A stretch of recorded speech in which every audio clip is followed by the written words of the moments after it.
I take great courage from observing that the disciples, even though they spent day after day with Jesus, watching him do amazing things, even for them, having strong faith in certain circumstances was difficult.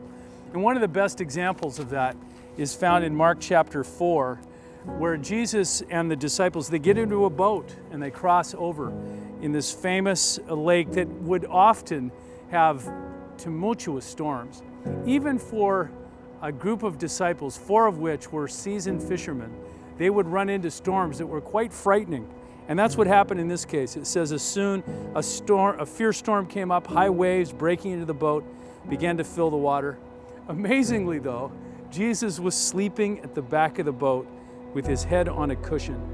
The disciples woke him up, shouting, "Teacher, don't you care that we're going to drown?" Here, these disciples who'd been observing Jesus work miracle after miracle found themselves with no faith, wondering what God had in mind for them then.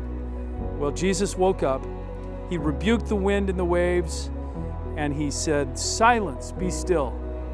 And suddenly the wind stopped and there was a great calm. But then he asked the question, "Why are you afraid? Do you still have no faith?"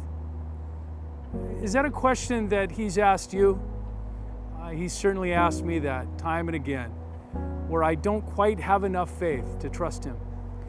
What's encouraging is that even in this case, where the disciples really failed to muster enough, that God perseveres with them.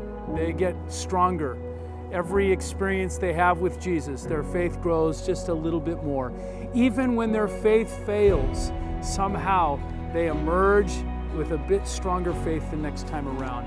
We can be encouraged by the disciples' faith because it wasn't perfect, but in the end, it was enough.